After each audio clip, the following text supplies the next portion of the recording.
आज के इस वीडियो में हम लोग मात्र 3 ऐसे मिस्टेक के बारे में जानने का प्रयास करेंगे जिसके सहारे आपका पेंशन रुक जाती है। सब कुछ कंप्लीट होने के बाद भी आपका पेंशन आपके खाते तक नहीं पहुंच रही है, तो आखिर वो 3 गलती, 3 मिस्टेक, 3 रीजन वो क्या है जिसको आप लोग समझ नहीं पा रहे हैं। आज हम लोग उसी के बारे में विस्तार से बात करेंगे। उसका निदान कैसे होगा, उसको समाप्त कैसे करेंगे, इस प्रॉब्लम का सॉल्यूशन क्या है।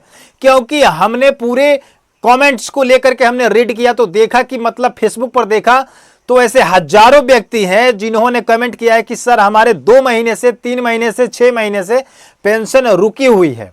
आखिर क्या है, हमने नए आवेदन किए हैं फिर भी मेरा क्या हो रहा है कि नहीं आ रहा है, और पुराने भी हैं उनका भी नहीं आ रहा है। तो आखिर इसका मेन रीजन क्या है, मेन मिस्टेक क्या है, मेन कारण क्या है जिसका पेंशन अभी तक रुका हुआ है। आज कल 11 हो चुका, आज 12 हो चुका, फिर भी बहुत सारे लोगों का 20 से 25 लाख ऐसे लाभार्थी हैं जिनका पेंशन अभी भी अटका हुआ है, रुका हुआ है।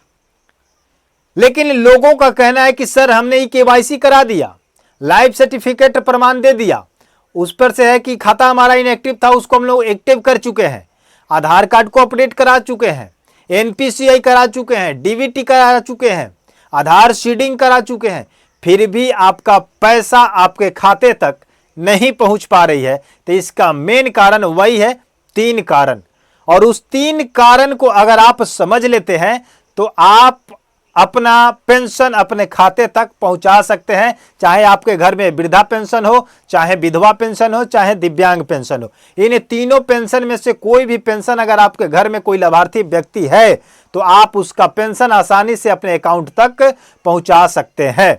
इसमें आखिर मेन कारण क्या है, क्या प्रॉब्लम है, उसको हम लोग बातचीत करेंगे।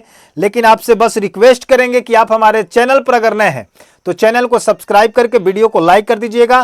फेसबुक पर है, फॉलो करके इसको शेयर कर दीजिएगा ताकि जितने लोग परेशान हैं पेंशन से उनका निदान हो सके, इस प्रॉब्लम का सॉल्यूशन निकल सके हमारे वीडियो के माध्यम से।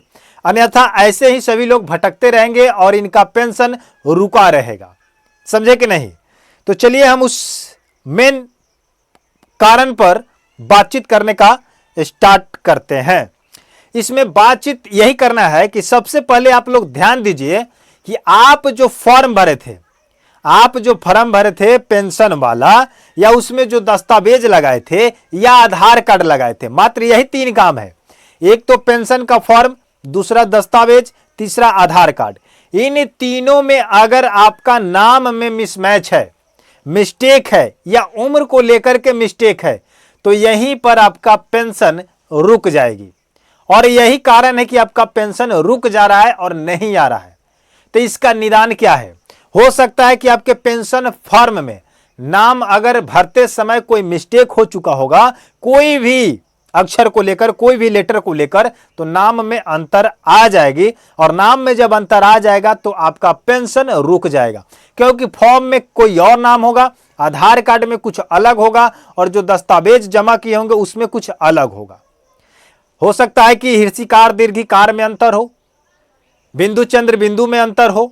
इस चीज को भी लेकर के गवर्नमेंट ने इस पर क्या किया है कि सख्त कार्रवाई कर दी है। अब आप लोग, बहुत सारे लोग इसमें कमेंट करेंगे कि सर जब हमारा 3 महीना से पेंशन रुका है तो नाम में मिसमैच हो गया या उम्र को लेकर मिसमैच हो गया। लेकिन इसके पहले जब नीतीश कुमार थे तो पेंशन धराधर आ जाता था आपके अकाउंट के अंदर और आपका कुछ मिसमैच नहीं था। लेकिन वही पेंशन धारक का अब मिसमैच हो रहा है। आखिर क्यों? तो कारण आपको यही बता देते हैं कि जब नीतीश कुमार थे तो उस समय जांच प्रक्रिया कम होती थी। वहां पर पहले क्या किया जाता था, कोई जांच नहीं, कोई मिलान नहीं, किसी का उम्र से कोई लेना देना नहीं, आधार से कोई लेना देना नहीं, फॉर्म से कोई लेना देना नहीं। लेकिन जब से सम्राट चौधरी जी मुख्यमंत्री के पद पर स्थापित हुए हैं तब से वेरिफिकेशन हार्ड हो चुका है। चाहे वो पेंशन के लेकर के हो, चाहे वो राशन कार्ड को लेकर के हो, चाहे अन्य किसी प्रक्रिया का काम हो। उन्होंने इतना ना हार्ड वेरिफिकेशन लागू कर दिया है कि बिना वेरिफिकेशन का कोई काम नहीं हो रहा है। और यही कारण है कि 20 से 25 लाख लोगों का अमाउंट हमेशा रुक जा रहा है हर मंथ में। तो वही चीज चेक हो रहा है कि फॉर्म में आप क्या डाले हुए हैं, दस्तावेज में आपका क्या है, आधार कार्ड में क्या है, उम्र कम या ज्यादा है, फिर भी उसमें मिस्टेक है, तो भी आपका पेंशन रुक जाएगा। तो इसी चीज को लेकर के हम लोग सुधार करने का प्रयास करेंगे। चलिए यहां पर हम बताते हैं कि फॉर्म या दस्तावेज या आधार कार्ड में नाम या उम्र का अगर अंतर है तो पेंशन रुक सकती है। इसे ठीक करने के लिए सबसे बेहतर विकल्प वही है कि आधार कार्ड को पेंशन रिकॉर्ड के अनुसार अपडेट सुधार करवाना होगा। अगर आप पेंशन फॉर्म में अगर कोई नाम गलती से भर चुके हैं, दस्तावेज में अगर वही है सेम टू सेम और आधार में अलग है तो आधार को चेंज करा लीजिए। लेकिन आधार और दस्तावेज में अगर सेम है और आपका फॉर्म में गलती है तो इसका मतलब है कि आपको फॉर्म फिर से भरना पड़ेगा। उस फॉर्म को समझिए कि रिजेक्टेड किया गया है, फिर से सुधार करके नया अप्लाई करना पड़ेगा। आ रही है बात समझ में? अब बात करते हैं कि अगर आप आधार अपडेट कराना चाहते हैं तो आपको अपने नजदीकी आधार सेंटर पर जाकर के आधार को सुधरवाना पड़ेगा। अगर आधार में मिसमैच है तो, बाकी सब ठीक है, लेकिन आधार में मिसमैच है तो आधार सुधार सकते हैं। करें कि सही दस्तावेज दिखाए। जन्म तिथि या नाम सुधारने के लिए पेंशन दस्तावेज पीपीओ और जन्म प्रमाण पत्र, बर्थ सर्टिफिकेट या 10वीं की मार्कशीट में कोई एक मूल दस्तावेज ओरिजिनल डॉक्यूमेंट साथ ले जाएं। अगर आप चाहते हैं कि मेरी दस्तावेज से कोई अगर प्रॉब्लम हो चुकी है तो उसमें जन्म तिथि या नाम सुधारने का अगर समस्या आ रही है तो आपको अपना पेंशन का दस्तावेज देना पड़ेगा, जन्म प्रमाण पत्र देना पड़ेगा या 10वीं की मार्कशीट है उनका तो देना पड़ेगा। नहीं है तो कोई दिक्कत नहीं है।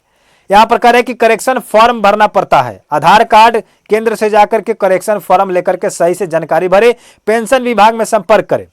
अब अगर सब कुछ आप अपडेट कर देते हैं तो आपको कहां जाना पड़ेगा? पेंशन विभाग में जाना पड़ेगा।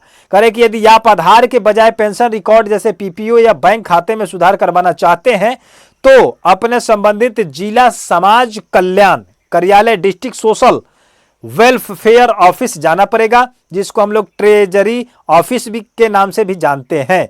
आवेदन और आधार की कॉपी जमा करनी होगी। आप जो पेंशन के लिए आवेदन किए थे उस चीज को और आधार को दोनों को ले जाकर के आपको क्या करना पड़ेगा?